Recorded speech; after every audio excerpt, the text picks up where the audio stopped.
Hello. I am excited to show you guys today how to set up your KDP.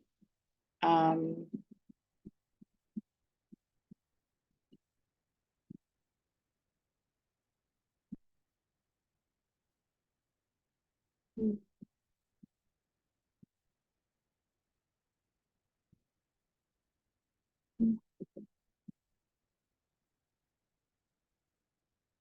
so today I am super excited to show you guys how to set up your Kindle Direct Publishing, better known as KDP, on Amazon. It is a free tool that literally millions of self-published authors use to upload their books to be published in print. Has marketing tools and the like. So I just want to go really quickly through and show you guys exactly how this works. So won't be long, but I want to hit the high points and then kind of just walk you guys through how this happens. So you're going to go to kdp.amazon.com. Once you go, I don't have the link in the bottom of the description. Once you go to kdp.amazon.com, you are going to land on this nifty page here. It's their welcome page, gives you overview of why the platform is as popular as it is. It gives you some behind the scenes, more than 10 countries, of course, 45 languages. What are some of the features of publishing through them? Gives you the formats. You'll go on down, you'll see your earnings overview and a couple of testimonials, and also what type of books that genres of books that they publish for. So I also want to point you and show you here, you have Audible, which is audiobook creation, ACX. That is where you would publish your book on Audible. So if you need another way to get to the audio portion where you can publish your book to Audible, be sure to use this link if you're on this page. But you can go to acx.com. I'll also put that link in the description. So let's talk a little bit about Kindle publishing. When you start out, you're going to come to this page. If you have let me start off by saying, if you have a Amazon account, when you click on Join KDP, and I'm going to take this link and copy the link address here. Instead of going to this page, you're actually going to end up at a page that is going to ask you to sign in with your Amazon account. So it'll look like your Amazon sign-in page. What you're going to do is you will, this should have popped up, but the sign-up page is going to be your Amazon login. And that is kind of how that works, right? So it'll ask you for the email address and the password you will use to sign into your Amazon account. Once you hit sign in, it's going to immediately say they need an OTP from you, which is a one-time passcode. You're going to put that one-time passcode in, and it is going to pull you to the back of the KDP. Now, when you first get there, you're going to, well, this is the page you'll get. So if you don't have an Amazon account, which I'm not sure I know anybody who doesn't,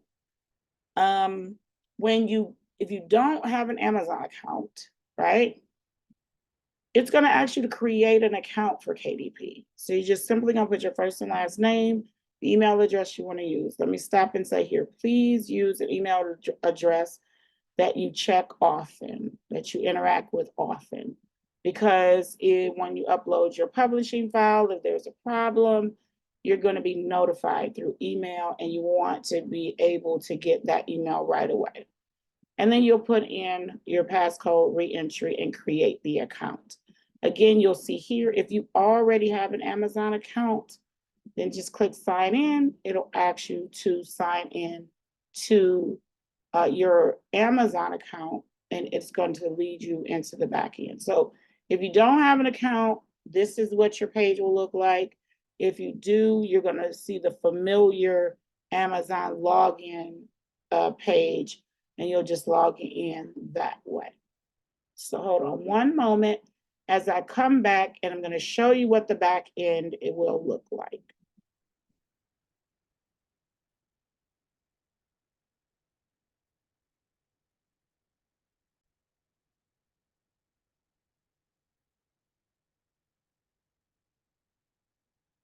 Okay, so we are back.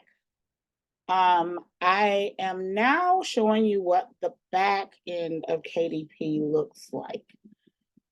I'm showing you what it looks like with a bookshelf. If this is your first time, and we're assuming that this is created for you, you won't have anything under bookshelf. It'll say there are no books that have been published. But if you do, once you get to this screen here, you're going to see these 4 tabs at the top: bookshelf, reports, community, marketing. And I'm going to run through these. Bookshelf, you wouldn't have anything there. We have bookshelf now. Reports, you wouldn't have any reports. I have reports, right? Community is really cool. You'll see that it's a back end feature topics. We have questions on things like formatting or setting up your page or managing your book or managing your account. There are forums set up where both Amazon employees for KDP and authors and experts in the industry kind of hang out here to answer questions from a range of perspectives. So this is pretty good. You can post a question here. You can search the forum if you're having a specific issue. And then, of course, you can see recent activity. You have top contributors here. You have the support forum and education forum. And then there's a guide to using or participating in the community. That's what that is. And then you have marketing. I love this. Of course, I'm a marketing professional, but for marketing resources, they just have a few very streamlined marketing resources that are for authors on the Amazon platform, in the Amazon ecosystem.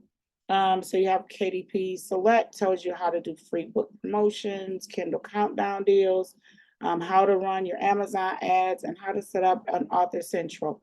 This is really cool because once you set up Author Central, all of your books can be claimed by your author page. So I can claim all of my titles throughout Amazon on the Amazon platform marketplace and claim them under my Author Central. So when somebody goes to my author page, they can see a list of all the books that I've published that are available in the marketplace.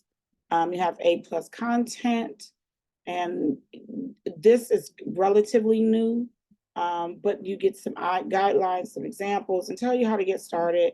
Shows you again how to run those promotions that I discussed earlier.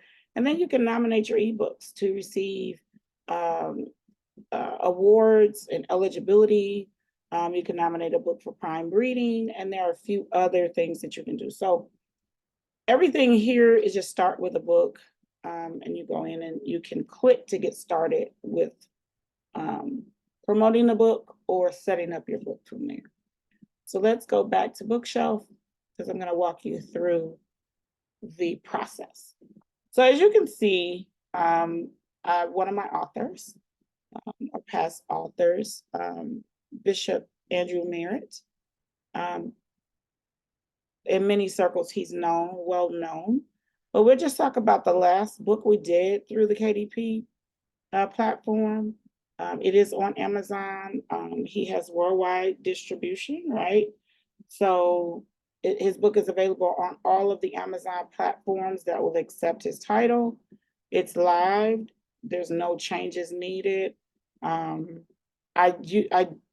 did do some changes so I could show you guys, but I saved it as a draft. It's not gonna change the ability to purchase his book. But if I wanted to take this book and turn it into an ebook, here's where I would do it. I would also do the same thing. If I wanted to take the same title and make it a hardback, I could do that as well. If I already had a Kindle ebook published and it wasn't tied to this particular title, this is where I would link it. I would click here. It would take me to Amazon. I would search it and then link it to this title. So I could see all the information and reporting information right on the back end in the bookshelf. And the same if I had a hardback of the title. I did a sample book earlier, and I will go back and we're going to use this book as I walk you through how to create your own. So in this case, I would say create a book, right? So I can do it here, or I can select this button here. And then I'm going to go in here and continue the setup because I started the book already. And from here, we're just going to look at what I set up. I gave it a sample title, a sample subtitle, just some very specific things. Very specific things on your main page. So when this finally does come up, it's going to ask you for your title of your book. It's going to ask you, first of all, what kind of book. So you're going to have choices, hardback. Do you want a hardback book? Do you want an ebook? Are you doing paperback? It's going to be a series and a Vella. They're doing Kindle Vella series now as well. Once you select which book you want, I selected paperback, so you'll see paperback details. Here is where this is where you're first inputting information. So you're going to choose the paperback's primary language. English is pre-selected for me. I put in a sample book title, a sample subtitle. This book is not a part of a series, so I didn't need that. If you do have a series, you would add series details, and then you would create.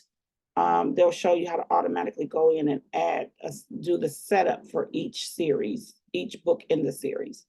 I don't have an edition number for this particular book. But author goes here. If I had any other contributors, I will put those here. So you can select the editor, the person that wrote your foreword, illustrator, introduction, narrator, photographer, preface, translator, or other contributions by. So you can, anybody that contributed to your book that you want to highlight, they go here. Description, you've got quite a few characters here. And not only, they've also updated where you can put links. Here you can use headings and you can use some other formatting tools here. But you want to get as detailed as possible. And I won't spend a lot of time on description just because I'll go into the SEO benefits and the marketing. But you want to get as descriptive as you can about what the reader is going to experience. Think about the reader, what solutions to their problems that they're having or questions that they might have answered that you can put in the description of your book. So you have two here. I used the example earlier that if it was a public work like a Bible, King James Version, that's considered a public domain work, but it's nothing like that's public domain. This was a written book owned by the author, so he owns the rights to the book. I don't publish anything that's sexually explicit, so I always put no here. And I don't have a maximum or a younger or oldest age for reading the book because my primary audience is not, I'm not concerned about explicit language or images. So if the person is, concerned about that, then they will be required to put in a minimum and maximum if you click yes. Choose your location, so where the majority of your book sells. Typically, this is going to go to Amazon.com. in other countries. I think it geo targets from where your computer is, and it'll select something different for you. Most of my sales, of course, are going to be Amazon.com because I'm in America. But if you're in another area, say you're in the UK or you're in Japan, this should geo target to your specific region or where you are geographically, because they're assuming where primarily most of your sales will come from. I did an example. This was an example, but I'm going to go through this and do it again. And I will give you this tip. You can put in categories for your book. Be very thoughtful about this. Like, don't just pick obvious, like the obvious categories. And I use the example that I publish a lot of religious and Christian material, self-help material. But I'm going to add another category. So what you would do is add a category. And because I typically select religion or self-help, I really want to look at my book and say, is there anything, any of these other categories my book can fit in? And kind of jot those down. Maybe there's an educational component in my book. Maybe I'm teaching about business or money. I want to make sure that I'm capitalizing on these other categories so that people, a larger audience, can find my material. So for this one, I'm just going to use, I think I used, what did I use last time? I used books, arts, and photography. But this time, let's use education and teaching. And what will happen is it's going to give me a drop down for subcategories. Subcategories are great because they broaden, and not only do they broaden the audience, they narrow the audience. So people who are specifically looking for, say, studying and workbooks, guess what? Study guides and workbooks would be two. I have a book coming out that's a workbook. So I'm going to select study guide and workbook. And guess what? I've filled up my other three categories. So I would save my categories, and I have my books, and they'll give you three. I wouldn't suggest doing both of these. I would either select study guide or workbook, but just for the example. So you would have a third one. So I would pick another broad category and then narrow down another subcategory just to expand my audience on. These questions are simple. Does your book classify as any of these type? And low page count books. So low content books are books like journals, notebooks. They have a lot of lines. They don't have a lot of words, might have a lot of pictures.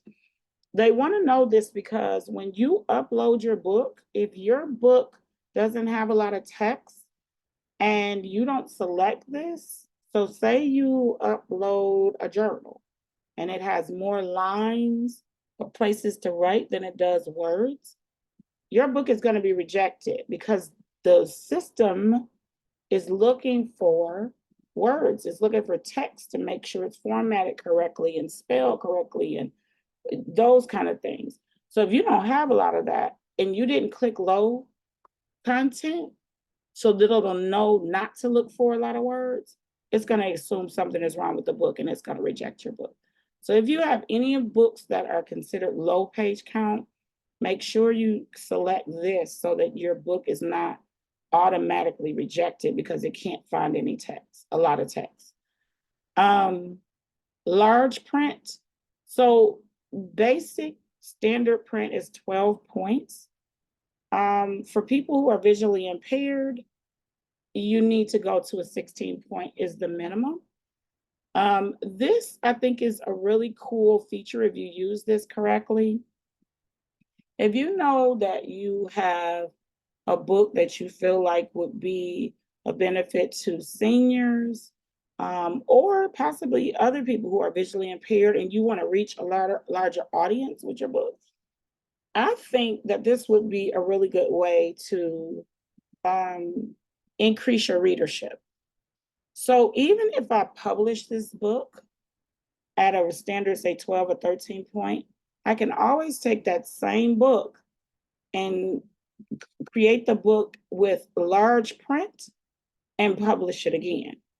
So that gives me another audience to reach. And I suggest you doing this, especially, like I said, if you have a book that you think might appeal to an older population or a population, or you just want to reach out to the visually impaired. There's not enough large print books. So that's something to consider if you want to reach out to another audience who might be underserved. Keywords are pretty self-explanatory. Choose keywords that are going to be words that you would think that your audience would search Amazon for. So we have workbooks, right? So maybe they're looking for an English workbook, or I don't know, um, a self-help workbook or self-esteem workbook. Whatever you think would be a really good workbook, keywords that someone would be looking for, then put those keywords in. This is an optional area, but you don't want to leave it empty because it's going to help you with your search engine optimization and help you be found on a platform that has literally millions of books at this point. So don't overlook this. I'm not going to spend too much time on keywords because this actually ties into your marketing, but your publisher or the work that you've done yourself, they should be helping you to flesh out a strategy with keywords anyway. And so you want to use those in this area. Publication date, if this is a brand new book, just leave this here. This simply says that the date that they accept your book is the date that will be your publication date. If your book was previously published, you're going to select this. It's going to ask you for the date, and you'll put that as your publication date so it shows up on Amazon. Other thing about having a previously published book is it's going to change your eligibility for a few other things, and those things can be found out here. If you click on this link, it'll just talk about ineligibility if you've already previously published. And it's primarily you can't do like pre-sales or coming soon events because your book has already been published somewhere. Choose when it's going to be available on Amazon. It could take up to 72 hours after it's submitted and accepted to go live. And during that time, you can't make any edits to your book, but the release date for your book will be on sale at the same time, right? And then you can schedule your book's release, which gives you an opportunity to do some of the pre-order. You can set up a pre-order and give you some more time to control when people are going to Amazon to purchase your book. A lot of people use this so they can end up being the bestseller that week. So if they know they have a large following, they won't make the book available until a very specific time so that they can flood the algorithm. And they're working to be bestseller for the week, basically. So let's just save this and continue. This is what you would see once you completed this. The save is successful. It's going to take you to the next page. So I went ahead and did this as well. You can get a free KDP ISBN. This is how it's going to show up. So if you have an imprint of your own or an imprint that you're working with, it won't show up because you're not using your own ISBN. Two things to note with a free ISBN. It can only be used for Amazon. So you can't take this ISBN and go somewhere else with it. It can only be used on Amazon's platform. And it's not going to show up with the name of your imprint. It'll show that it's independently published. I think that's okay sometimes. I prefer to have my own imprint. But again, I've been publishing so long, I purchase my own barcodes and ISBN numbers directly from the source. So yeah, that's just something to keep in mind. You can't take this ISBN number off of this platform. If you use your own, you'll put your ISBN number here and put the name that's associated. And that's just simply what is the company name associated with the ISBN number? That's just the imprint. It doesn't say that company owns it. It's just that's the company that the ISBN number is attached to. So you still own your content and so on and so forth. And you, if you're working with a company, you can give them a name of the imprint and they can put it in so that it's tied to the name of your company if you want to do that. And then some people go directly to the source and buy an ISBN number as well. So in this case, for this example, I showed you guys what it would look like if I got a free ISBN number. And some people, for economic reasons, they're like, listen, I'm going to sell my book on Amazon. I'm not interested in going off of the platform. And I'm okay with being independently published to the public. Guess what? That's an economical choice. You can also republish your book under your own ISBN number, and you can actually retire this and pull it out of publication if you grow to the point that you do want to use your own ISBN number, and that's a different video, but that's where we are. Okay, print options. Let's go down and talk about the print options. Print options, you have several. So you have 4. You can be black and white interior on cream paper. I said this earlier. I think cream paper looks better on titles that are historic in nature to me. I like reading my books on black and white, especially black and white on white paper, black ink white paper. Some people like this. I don't, that's just preference. So there's nothing wrong with it. But you do have 2 choices. You can do black and white interior with cream paper. You can do black and white interior on white paper, which is my preference. You can also do standard interior on white paper, but it's standard color. And then you can do premium color interior on white paper. And so you can see the difference in the vibrancy of the colors by the 2. And the premium color on white paper, again, it'll be more bold, more striking. Can definitely show more details clearly in an image. So for the purpose of this example, I'm just going to leave it with the premium. And then trim size. So you have different trim sizes, and let me go. The standard trim size that would have shown up here is a 6x9. That's a standard trim size. There are other standard trim sizes like 5.06, the 6.14. This is one of my favorite sizes, but these are more standard trim sizes. Most popular sizes is 5.5 by 8.5, which is simply a half sheet of paper. A little smaller than that is a 5.25 by an 8.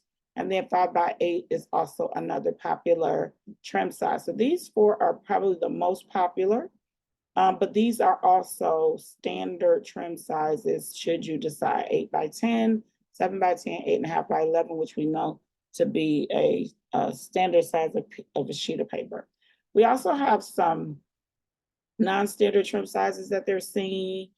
The book that I showed you, the yellow book, it is actually an 8.5 by 8.5.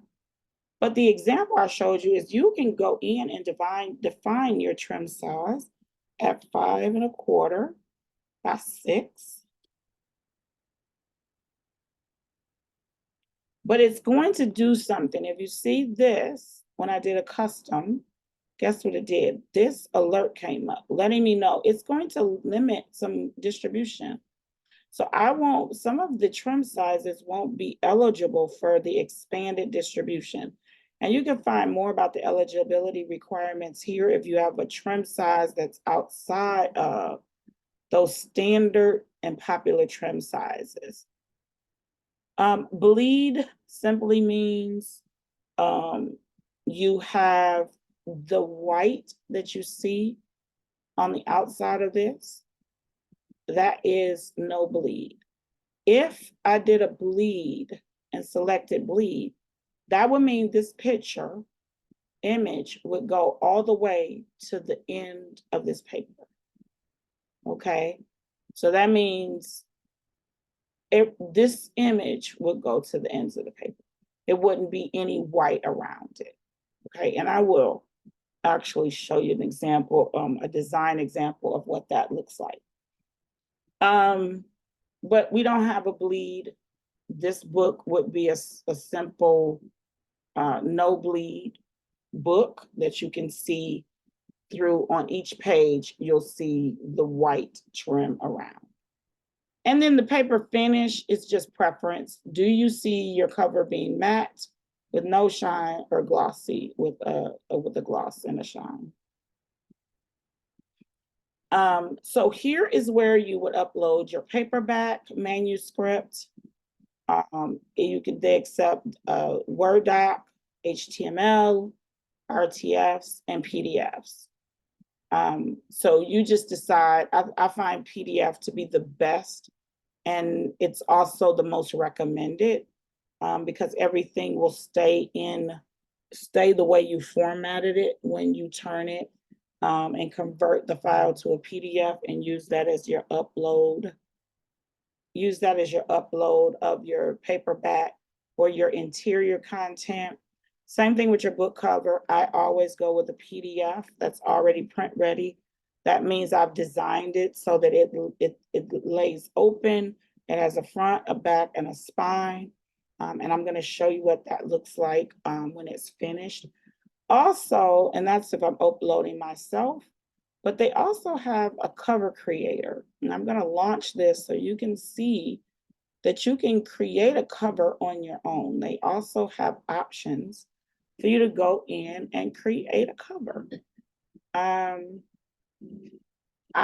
a designer, so I don't typically I've never used this.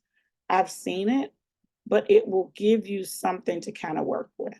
If you don't have a designer and you want to set up a cover, it gives you some things to start with. You can switch out the images, choose the design, change the pictures, change the font. Has several things that you can do, but this is your cover creator. And it's pretty cool. I know some friends who have used it. You can click to have the guides show or the guides not show. I recommend, if you're going to use this, to keep the guides on, so you'll make sure everything stays where it needs to, so that you don't get a rejection, so that you end up not getting your book rejected. So yeah, this is the cover creator. Okay. And then now they're asking, this is a new question. I've never seen it until I was working on this particular video. AI generated content. They're just trying to keep up with how much content that is being generated using AI tools. So if you've created any of your tools with text, images, or your book translations, they just want to let you know that. And so I would select no here, just for the fact that we're not putting a book in. But if you did, just say yes. And they'll tell you what they're trying to just define how people are using the tool right now. It's just a research question.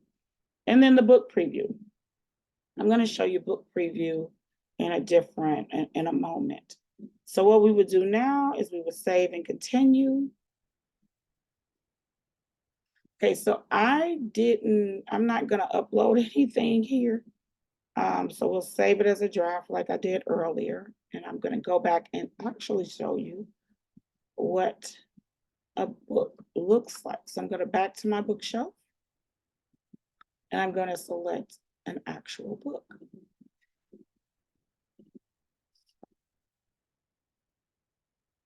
I'm only saying continue setup because I want you to be able to see everything. So paperback content, Just gonna save and continue because all of this stays the same.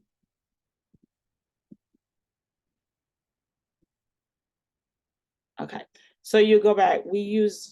They use their own ISBN number. Here's the name that's associated with it. Interior on white paper. I told you guys that's just a preference. Actually, we did a custom size on this. It's a 6 1/4 by 6 1/4. There was no bleed, and the outside is glossy. Okay, so this is what it looks like once you upload your manuscript. It will tell you, and you see I used the PDF. It will tell you that it was successfully uploaded. And when I said the cover, this is what the cover looks like, right? So the cover was uploaded successfully, but you see the front of the book, the back of the book, and there's a spine in there as well. Oh, other thing is make sure if you have a barcode on your book that you check this because it will try to put a barcode on there for you. And it'll search for one. I have a barcode because I buy the barcode when I buy my ISBN numbers. So I don't need them to add one for me. I answered no on this earlier when I saw it. Now, this is what I wanted you to see, launch preview. Remember I said I upload the cover so that you have the front, the back, and the spine. Just give it a moment so you can see this is what it looks like. And you see those guides I told you to leave on if you decide to use the cover creator, leave those guides on to make sure everything fits within these guides, right? And you can see I already had an ISBN number and the barcode. You'll see the same A&V Publishing logo is here. We didn't have a lot of content. This is a devotional. It wasn't a book that he was pushing a lot, but it was a cover I designed really quickly for him. And it just became just something for a handful of people at the church, at his church to do. But this is what the cover looks like. But even more than that, you see this, you can see the inside of the book. This is how you preview your book to approve it. Because see what you see down here, approve. Once you upload your interior and your cover, you're going to launch and you're going to go through page by page, making sure everything looks the way you want it to look. And then, guess what? Once you click through, we got 138 pages, 32 pages. If you just didn't want to see the guides, you can take the guides off and look at it like a regular book. My reason for leaving the guides is I want to make sure that on every page, everything is exactly where I want it within the guidelines that they've given me. So we're going to exit here. I wanted you to see that. So you want to go through that process. You see everything there. You see everything there. And then you'll get, we'll talk about the printing costs, but you're going to also see, here's your summary. Remember, we have a black and white interior with white paper. We have no bleed, glossy cover, size, and page count. So this is exactly what you want. You want to get to the place that you have a full summary. And when we hit save and continue, we're going to pricing next. And I'll talk to you about pricing. And pricing is pretty straightforward. So you're going to do distribution and pricing. I wanted all territories, so I want his books to be available on any available platform that Amazon has. So I just click all territories. Individual territories, some people just want the book available in certain territories, and they want that because maybe they have a limited marketing budget and they really want to control access to their content. So they only want people in their specific territory or their specific country to be able to read the content. Or maybe they only publish their book in one language. And so they want that book available only in the area where it was written. Maybe it's, I don't know, maybe they have some political or sensitive information that they don't want available to everyone. So that might be a reason that someone would select individual territories. But you can read more on that and make that decision when you're publishing. But you have the option to do worldwide rights, or you can do territorial rights. Your primary marketplace, again, is going to be geo-targeted. It's going to be the same that we had on the paperback details page. But when you go in here, remember we talked about the alert came up when I changed the size to a custom size. So there are specific requirements that you have to meet to get expanded distribution. And that's going into some of the wholesalers. Amazon has relationships with some larger wholesalers and booksellers, distributors. So that's what that's talking about. If your book is in a standard size, you could really be limiting where your book, the availability of your book, and maybe shrinking the size of the audience that you can speak to or can at least get your book through Amazon. With that said, Amazon will give you what the minimum for your book, right? It'll calculate and tell you, you have to charge a certain amount of money. They won't even accept less than $5.41, right? So this is the cost of the book. This is the cost of the printing. We're at a 60% rate based on what the sales are in the area, what your royalty would be. You're only going to get, and keep this in mind, when you're setting the price of your book, yeah, that looks great, $6.24. But that $3.35 is not double this. You only get a certain percentage of this, right? Because Amazon has distribution, so they have to give a 40 to 60% discount to their distributors, which means there's only a certain amount of money left when you are only getting 60% of this. Your printing has to be taken out, and this is what's left. So keep in mind that you might see, oh, it's only $3.24 to print. That's not the case. You're only going to get 60% of what you put here. You're going to subtract this amount, and then your royalty is going to be what's left. And that is how that works. So be conscious of how you are pricing your book. In addition, if we did expanded distribution, and they give you an example of what expanded is, other online retailers, libraries, universities, and other booksellers beyond Amazon. So they have an ecosystem outside of the Amazon marketplace. So in order to be eligible, you have to keep in mind your book needs to meet certain requirements. The other thing is, notice that if you do expanded distribution, the amount that you get from this 1099 is less. Is a lot less. Let me see. Okay. It's 40%, so you're going to lose another 20%. This book was actually published for something very specific, and they've made available for something specific, so that's why we didn't even go into that. And then I knew the custom size as well. So lastly, I want to take you through is, you'll see when you fill this in, it's going to automatically populate these numbers. You don't have to calculate this. It automatically calculates all of these numbers for you. Okay, so into that nation's currency, or that country's currency. You see Canada, $14.71, which is about right for Canadian dollars, right? Some of these other currencies, of course, I don't know, but Amazon does, and it knows what their currency is and how the conversion should look.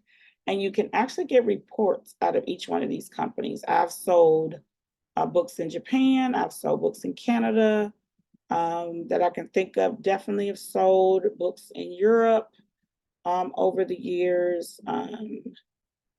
And this, I want you to pay attention to too, is if you want, to, I hear people saying, I want my book to go worldwide. Well, if you want your book worldwide, this is a good place to start. You can have your book translated into a couple of these other marketplaces and see how well they do. Start marketing to, you can start with Canada, you can start with Europe, but you have to understand that if you're going to be worldwide, your book is just going to sit there unless you put forth effort to connect with people in these other countries.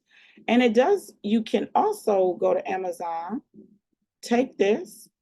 This is the domain address, and kind of go on there and just see what's the first thing that comes up. What are they interested in this country? That's different from the US. Every country is different. So get to know another country so you can market and serve and entertain and problem solve for people in other countries with your material. So lastly, terms and conditions. Your book takes about 72 hours to be approved, and 72 hours after the book is approved to be available for purchase on Amazon. And once you click publish and confirm that everything is the way you want it, then they start the review process immediately. You can at this time request a proof be mailed to you, and they usually will mail a proof out to you before, so that you will have to approve before they make the book live on Amazon. So if you request the proof, know that you'll have to go in and manually approve your title before that book starts the 72 hours, right? So they will send you a proof pretty quickly. You'll have to review it. Once you review it, if you approve it, once you hit approve, your clock starts for the 72 hours at that point, okay? And then you would just hit publish your book, your paperback book, to Amazon. So I'm hoping that this was a tutorial that I answered most of your questions.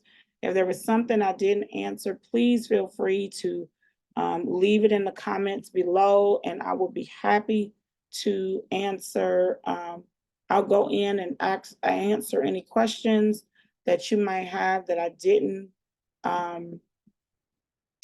answer. I want to make sure that I think I covered each of the areas, the most popular questions, and a couple of things that I picked up and learned over the years.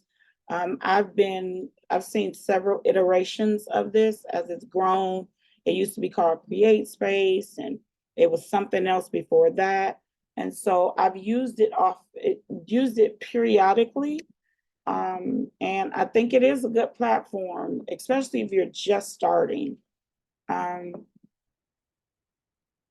to get your feet wet and get started. And if you wanted to write a book, guess what? This is a great way to get the publishing, get the ball rolling, and get some books in your hands and see what you can do with it and how far you can go with your book. So again, I hope this was helpful. If you have any questions, just leave it in the comments below, and I will do my best to answer you as quickly as I can. Thank you so much for joining me today, and have a great rest of your day.